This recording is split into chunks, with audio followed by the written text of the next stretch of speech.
What up, Adam Smashers? Welcome to an episode of Eating the Dram. I'm sure you guys will come up with something better than that. I was sent recently a recipe by a friend which probably makes the best use of a grain whiskey that I've ever seen in the way of a steak marinade. You're going to need a few things. Quarter cup of grain swill, Bourbon, Tennessee, sour mash, whatever your fancy is. You'll need steak, duh, and you'll need quarter cup soy sauce, quarter cup Dijon Mustard.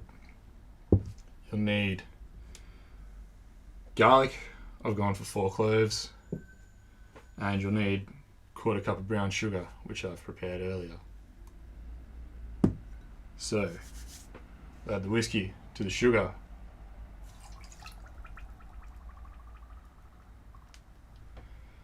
We'll add then quarter cup of our no-name soy sauce.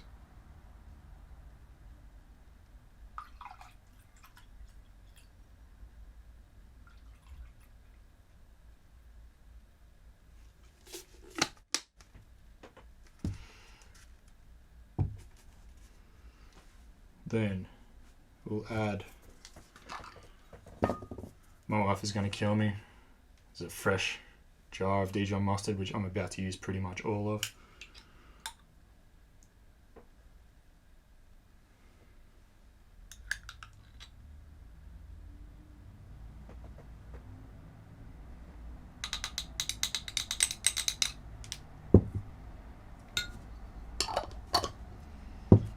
We'll throw in our garlic,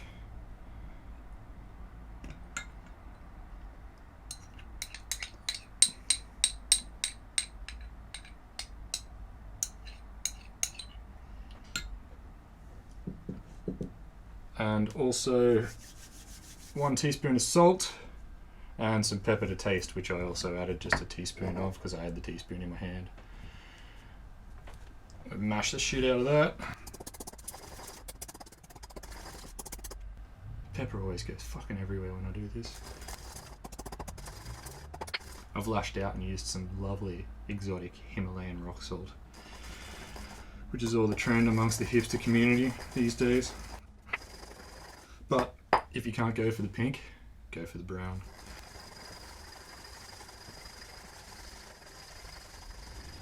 And you know me, normally I'd have a dram in tow, but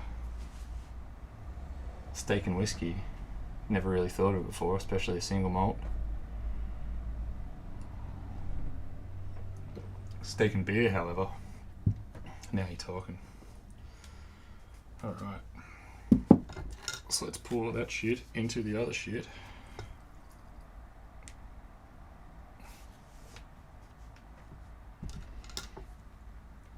The recipe also calls for a dash of Worcestershire Sauce, which wasn't in the original video that I saw. It was added as an addendum. So yeah, when I went out and did the shopping, I didn't look at the list, I just went off what was in the video.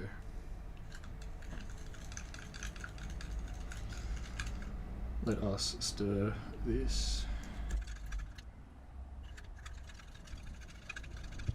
This could take a while.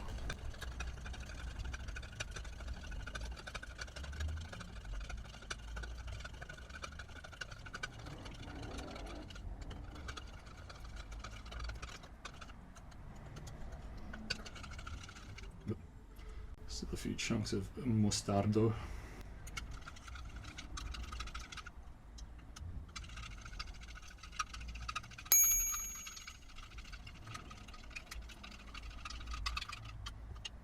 Oh, couldn't be asked doing any more than that.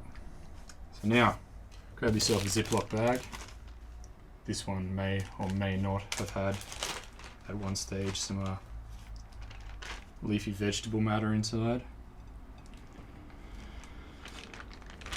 Chuck in the steak.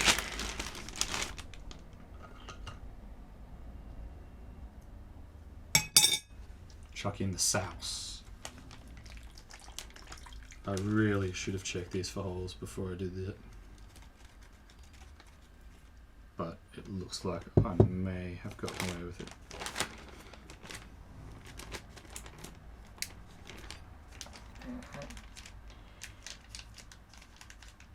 Alright, squeeze out the air. And we'll leave that to go for at least an hour. Oh, this doesn't want to seal. There we go. Alright. Try and rub in some more of that mustard. Alright, I have a feeling this is going to turn out not that shit.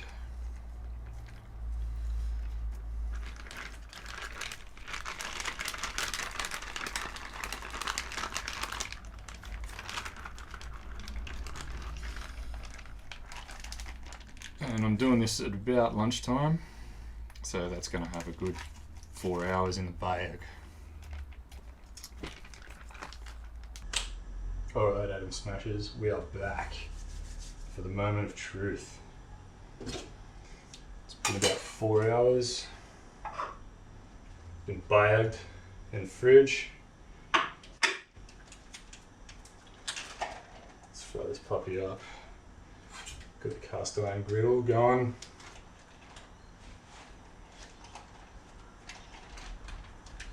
I don't mean to talk down to you, but tip with cast iron, you don't want to heat it up too fast. So I like to add boiling water and then stick it on the grill. And I'm a rare man, so about 2 minutes or so each side.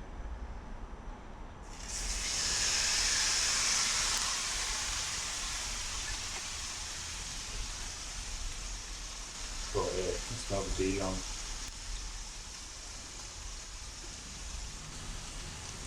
A lovely garden salad I prepared earlier. Cherry toms are in season in our garden. Parsley's just starting to flourish. Still got some basil and a little bit of Vietnamese mint.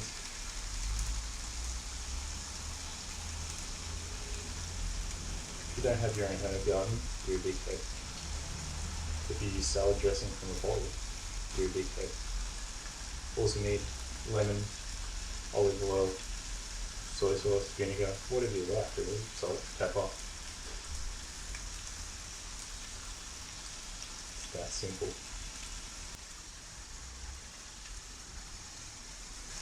Got another minute to go.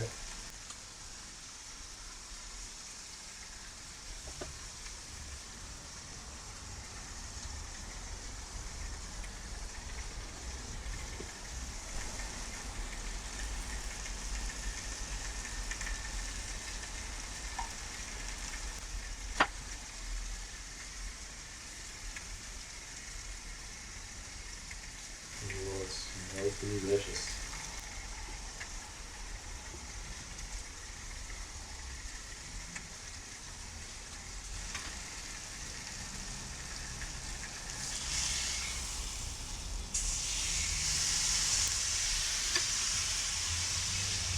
Oh yeah.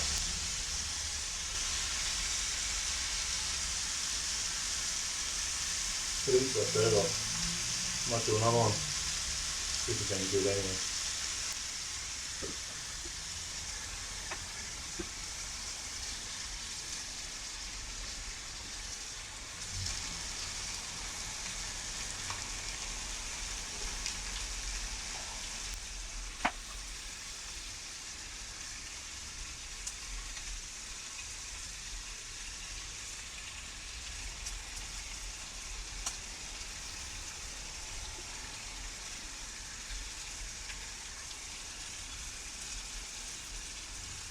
About another half minute.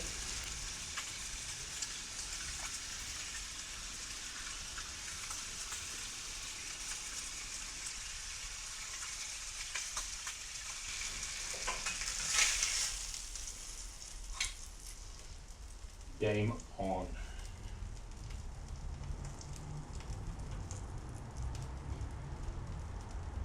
I'm not going to be one of those chumps that sits there and eats it in front of the camera and goes, how good is this? Just try it for yourself. Let us know how you go at podcast@livingthedram.com.au. Let us know what whiskey you used.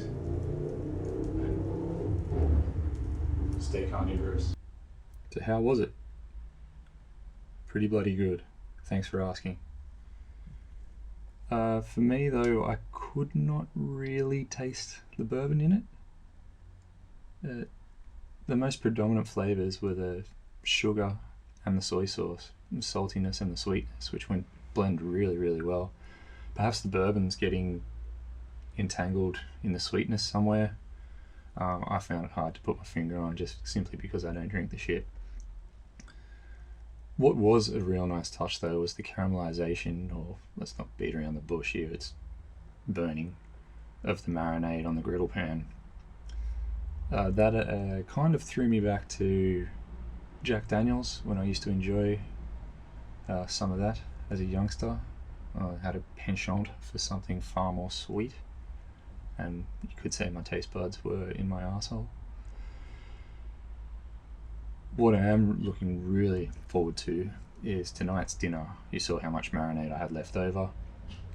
I've chucked in a few chicken toasts, or thigh fillets as most people commonly call them, and hopefully that turns out to be something special. I've got to give a shout out to Marty, aka Muerte, aka Morty Schwartz, aka Schultzy, for slinging us the recipe, and a shout out to the man with the original plan, Cosmo from Cosmo's Q Barbecue and Grill. Thanks, champions. If you want to check this out for yourself, I'll put the recipe up on livingthedram.com.au, as well as the links to the original video that I got it from, which, yeah, a little bit higher budget for the production than this, but it's not what we're about. We're about eating and drinking here. Well, that's it for the first episode of Eating the Dram. Fucking somebody, please put me out of my misery. Sling us a better title. Stay hell. Peace out.